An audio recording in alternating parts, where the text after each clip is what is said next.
Good evening, I'm Karen Sullivan, publisher of Orenda Books, and this is Orenda Books at Bedtime. Tonight we're travelling to a sleepy town in the South Island of New Zealand, and we're going to be hearing from Vanda Simon, who'll be reading from her immense debut thriller, Overkill. Now this is the first in the Sam Shepard series. It has been shortlisted for the CWA New Blood John Creasy Dagger. It was also, as the rest of the series was, shortlisted for the Niall Marsh Award in her native New Zealand, and this is the first time this book has been published outside of New Zealand. Now, we have now published 3 books. There's Overkill, The Ringmaster, and Containment, but we would like to get you right back to the beginning so you can hear from Vanda and Overkill. Now, let me tell you what it's about. This introduces the Sam Shepard series, of course. So, when the body of a young mother is found washed up on the banks of the Mataura River, a small rural community is rocked by her tragic suicide. But all is not what it seems. Sam Shepard, sole charge police constable in Mataura, soon discovers the death was no suicide and has to face the realization that there's a killer in town. To complicate the situation, the murdered woman was the wife of her former lover. When Sam finds herself on the list of suspects and suspended from duty, she must cast aside her personal feelings and take matters into her own hands. She has to find the murderer and clear her name. This is a taut, atmospheric, page-turning thriller, and it marks the start of an unputdownable and unforgettable series from one of New Zealand's finest crime writers. We marketed this book as with a hashtag that prologue, and for good reason. I urge you to read the prologue as a sample if you want to taste it before you read, because you will continue to read on no matter what. I was given this book on submission by Craig Sisterson, who is of course from New Zealand and an expert in New Zealand literature, and I thought I'd give it a try on a train to Edinburgh, and I missed my stop and ended up considerably north of Edinburgh. It's a fabulous read, and Sam Shepard is a feisty, fearless, hilarious, and accident-prone, amazingly brilliant female protagonist. So we're going to go now to New Zealand and to Vanda. Kia ora, and Vilavanaka, and welcome from Dunedin, New Zealand. I'm Vanda Simon, and I'm going to be reading the prologue from my novel Overkill.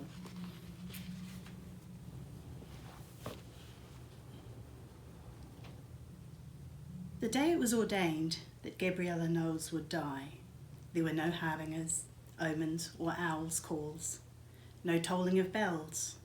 With the unquestioning courtesy of the well-brought-up, she invited Death in.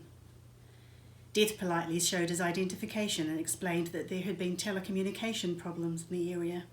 He then requested Gabby check if her landline had a dial tone. She left him on the doorstep under the watchful gaze of Radar, hallway sentinel, and turned back into the house. She recalled she had left the phone in the bedroom after her usual morning chat with her mother and smiled at the memory of her excitement when she was told about Angel's first faltering steps. The distant clatter of plastic told her that Angel was happily strewing Duplo around the lounge floor. Gabby picked up the phone and pressed talk. Sure enough, no dial tone. You're right, it's dead, she said as she walked back to the door. It was fine an hour ago when I was talking to Mum. Everyone's phone's down. Just the homes in this block. It seems to be a localised fault, he said. How long will it take to fix? Well, if I can come in and check each of your jack points, we can eliminate them as the problem. The man bent down to pick up a large black tool bag. In any case, we should be done have it sorted out within 2 hours, so you won't be without a phone for too long. Gabby opened the door wide for him. Oh, sure, come in, but would you mind taking your shoes off? We've just got new carpet and I'm still a bit precious about it. Of course. He put the bag down and leaned over to untie his work boots. We've carpeted recently too. Where are your jack points? She walked down the hallway and pointed into the bedroom. There's a phone in there, another in the dining room through here, she waved her arm to the right, and one in the bedroom straight ahead. I'll shut the dog away so he doesn't hassle you. She grabbed Radar by the collar. Thanks for that. I'll start in here, he said, and indicated the main bedroom. He shifted his bag out of the way and closed the front door. Gabby watched him for a moment as he found the jack point in the bedroom and began to unzip the bag. Well, I'll leave you to it, she said. She deposited the dog in the end bedroom and went back to the lounge where Angel was sitting on the floor amidst a riot of coloured plastic. She bent over and kissed the top of her daughter's wispy blonde head, then continued through to the laundry to empty the machine and put on the next load. Never ceased to amaze her how much extra washing one kid could produce. She had just tossed in the last of the towels when she heard footsteps approach. She turned and was surprised to see the Telemix man, carrying Angel on one hip. "Oh, you found my Angel. Come to Mummy Poppet," she said, and stepped through the kitchen, arms outstretched to take her. But the man backed away into the dining room, putting the table between them. "Sit down," he said. No, just pass her straight to me. She'll be fine." Again she reached out for her Angel. "Sit down at the table," the man said, all pleasantness gone from his voice. "What are you doing? Just give her to me." Gabby was moving around the table. Unease weighted the bottom of her stomach. "Sit down now." His tone made it clear there was no room for discussion, and his right hand drew what looked like a flick knife from his pocket. "You've got such a pretty girl here. It would be a pity to have to spoil that face." Gabby lowered herself onto the chair. Her legs no longer had the strength to support her. She could feel her heart hammering in her chest and struggled to hear over the pulsating, rushing noise in her head. The world had started to turn grey around the edges. She sucked in a deep breath and thought, don't faint. Think, look for something, a weapon, anything. But she couldn't tear her eyes from her daughter, who, oblivious to the threat, was smiling in the stranger's arms. "We can make this easy, or we can make this hard. It's up to you," he said as he adjusted Angel's weight on his hip. "I need you to write a note. Look, if it's money you want, my purse is in the bedroom. Take it, take anything. Just give me back my daughter." Money. Well, no. It's not that simple." Gabby watched him gently tease Angel with the flick knife, tickling her under the chin. Angel giggled and kept reaching out, trying to grab at it. Gabby felt her gorge rise and swallowed back hard. She could not allow herself to retch or faint. She had to keep a cool head. With her eyes, she begged Angel not to hit the damn button by accident. Then her anger flared up, momentarily breaking through the fear, and she leapt to her feet. "What do you want, you fucking sick bastard? If you hurt her, I will kill you, I fucking swear." "Well, I'm afraid I'm not the one who's going to be dying today." A contemptuous grin spread across the man's face. "Like I said, we can make this easy, or we can make this hard. It's up to you. Me, I have a job to do. I don't personally like hurting children, so if you cooperate, we can just get this done and your daughter will be fine. If you make any trouble..." With a lightning-fast action, he activated the flick knife and deftly removed a lock of Angel's hair. Gabby flopped back onto the chair, fighting the urge to vomit as she watched the curl drift down to the floor. Her hands flew up to her face to physically hold back the need to scream. It took her several seconds to regain control. She forced herself to lower her hands back to the tablecloth top to battle the constriction in her throat. "I'll do anything," she whispered, and then looked up to meet his gaze. "Just don't hurt my baby, for God's sakes. Just leave her alone." He looked at her, appraising, then reached down and pressed the blade of the knife on the table. The click as it closed made Gabby flinch. "Now get a pen and a piece of paper. I need you to write that note." Gabby reached over and grabbed at the pen and pad she kept by the telephone. She almost dropped them, her hands were shaking so much. "What do I have to write?" she asked. "Oh, I think we'll keep it simple. Sorry, honey, I love you," something like that. "What?" "Let me spell it out for you. You are going to die. I want you to write a simple, fitting suicide note. That's it. It's not that hard. Now write." His words hit like a blow to the stomach. A gasping sob escaped her and she grasped the edge of the table to steady herself. The man was tall, muscular, and probably twice her weight. He had Angel, squirming now, tired of being held and wanting her mother's arms. Disbelief surged up, and Gabby found herself banging her fists on the table. A keening noise escaped her mouth. "Oh, don't be so bloody childish, lady. It's not going to help you or your daughter. I'm going to get my bag. You pull yourself together. Try anything, and it's the girl who'll pay." He turned, still carrying Angel, and walked into the hall and down towards the bedroom. She had only a moment. She had to think. There was no way she'd let people believe she'd killed herself. No way she could leave that legacy for Angel and Lockie. Quickly and with a badly shaking hand, she scrawled a note on the pad, ripped the piece off, screwed it up and flung it into a pile of old newspapers in the kitchen. Maybe, just maybe, he'd miss it. She could already hear the man's footsteps returning. She breathed heavily. Her heart still raced, but suddenly Gabby felt strangely calm, almost disconnected, a mere observer. A thought entered her head, and as soon as it solidified, her lips formed the question, why? He came back into the room and swung the bag up onto the table with one arm, making a heavy thud. Why? She asked again. Why are you doing this to me? What did I ever do to you? To me? Nothing. I'm just doing my job, lady. Shit happens. He hoisted Angel up, where she'd slid down from his hip.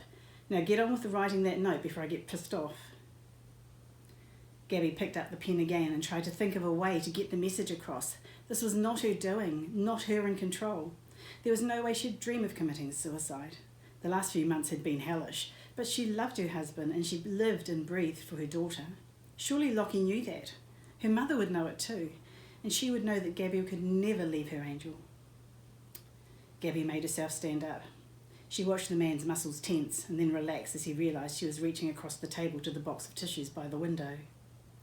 She looked outside, but there was no one out there, no hope of rescue. It was up to her. Tissues in hand, Gabby sat back down, then blew her nose hard. She shoved the used tissues in the pocket of her track pants and cursed herself for not putting the note in there too. Too late now. Or maybe he would have found it anyway. She took a deep breath and set her mind to the note. She wrote the words with deliberation and managed to minimise the shaking of her hand. She only hoped it was enough. Enough for Lockie to know it wasn't right, wasn't her. There you are, you bastard. One fucking note. I'm glad you decided to play the game, he said, and moved around beside her. Gabby held her breath as he looked the note over. That'll do the job, he said. See, it wasn't so bad. He patted her on the head as if she were a pet puppy, and she flinched away from his touch. Angel had started to writhe and grizzle. She lurched over, arms outstretched for her mother. Gabby reached up to take her, but the man pulled the child back against his body, moved around to the other side of the table and set Angel down on the chair opposite. Now what? Gabby asked, voice flat. She sat, shoulders hunched, hands limp where they had dropped into her lap. The black tool bag was on the table between them, another barrier to her Angel. Now we get to work, he said. He completely unzipped the bag and she watched as he pulled out a small rolled bag and placed it just out of Angel's inquisitive reach. Then he reached back in and pulled out a large bundle of black fabric. He shook it out to its full size and tossed it down onto the carpet. Gabby's heart leapt in her chest. Bile rose up into her throat. She'd seen enough movies to recognise a body bag when she saw one. This is what we're going to do, the man said as he unrolled the first small bag. It contained several syringes, vials and a prescription box of tablets, all in their own pockets. I'm going to give you an injection, but I'll make it as painless as possible. If you struggle, if you do not do exactly as I ask, I will kill your daughter and make it look like you did it. If you cooperate and just let this happen, she'll be left alone. Gabby looked across the table where her beautiful Angel was investigating the bag. She blinked back the tears, but this time couldn't halt their path down her cheeks. How can I trust you to leave her? She said in a small voice. Lady, what choice do you have? Gabby watched as he drew up a dose from the vial with business-like precision. For a moment she wondered if she could jump him, grab the syringe and stab him in the neck with the bloody thing. But he was too big, Angel too close. He knew exactly what he was doing, and she was just another job. Go and get a glass of water, he said. Gabby looked up as he moved around behind Angel and pointed the loaded syringe at her shoulder. The child was distracted at play with the empty vial and went to put it in her mouth. Ah, Angel, yucky, that's not for eating. Gabby said it without even thinking and stood up, hand reaching out to grab the vial from her daughter's fingers. Get the fucking water. Her hand dropped. She went into the kitchen and got a glass out of the cupboard. As she walked across to the sink, her eyes darted to the knife rack on the counter. She looked up at the man and her eyes met his. He gazed back, eyebrows arched in question, and then combed his fingers gently through Angel's hair. Gabby pulled her eyes away and filled the glass with water. She walked back to the table and sat down with her hand clawed around the tumbler. He tossed her the box of tablets. She misjudged the catch and they bounced off her chest to clatter onto the table. Take some. 5 or 6 should do. Her hands shook as she opened the box and managed to pop 4 of the tablets out of their foil strip and into her hand. Another slipped out and onto the floor. Pick it up. She bent down and the tablet danced through slippery fingers before she managed to trap it. Gabby sat back and shook off the giddiness that swept over her. She carefully placed the tablet next to the others and glanced at the label on the box before stopping dead. The prescription was in her name. What the hell? What have I done? Why is this happening to me? What the hell have I done to deserve this, for God's sakes? Tell me.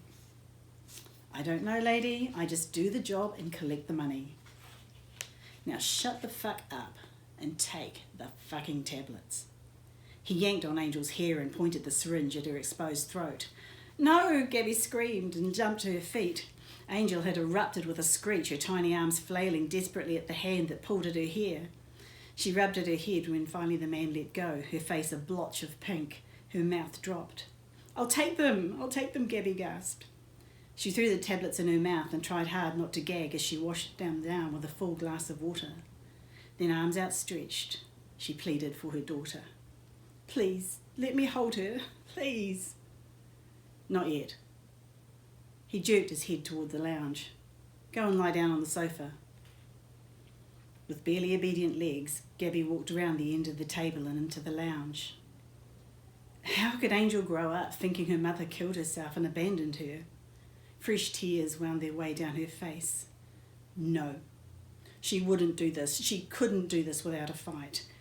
Before her resolve fled, she wheeled around and with a cry launched herself at the man. The response was immediate and brutal. He dropped Angel to the floor. She erupted into a scream that tore through Gabby's heart. The massive hands reached out and stopped Gabby dead, wrapped around the fabric at her throat, lifted her off the ground and propelled her backwards, her legs pedaling pointlessly in the air. He threw her into the sofa with a strength that forced the air out of her lungs and then, with shocking speed, strode back to Angel and yanked her up by the hair. You stupid bitch, he bellowed. Do you want me to hurt her? Do you? He dropped the pink-faced child, shocked by now into silence, onto the floor again. Then he was standing over Gabby once more, syringe back in his hand, his face twisted with anger. Lie down and keep fucking still. All fight evaporated. Gabby's eyes couldn't leave her daughter as she pulled her legs up and stretched her body out along the sofa. Keep fucking still, he growled, as he jabbed the needle through her clothes into the flesh of her buttock and then slowly pushed the plunger down. Gabby could feel where the liquid entered, a cold stream against the warmth of her body, a venom commencing its deadly path. The sting lingered well after he withdrew the needle. It was done. Gabby looked up to her killer, gazed squarely into his eyes and asked, Can I hold her now? He turned away and to her relief walked over, picked up Angel, brought her over and laid her on Gabby's chest. At last she had Angel safe in her arms, but she knew there was nothing she could do. Already the effects of the drug were apparent. She could feel inertia creep over her as it pervaded her entire system. She hugged and stroked her Angel as she repeatedly whispered, I love you, Angel. Mummy loves you. I'm so sorry. I love you so much. Gabby quietly sobbed. Then she buried her face in Angel's hair and rocked and cried herself to sleep. Thank you so much, Vanda. So once again, this is Overkill, first in the Sam Shepard series by Vanda Simon. And this has been an episode of Orenda Books at Bedtime. Thank you for listening.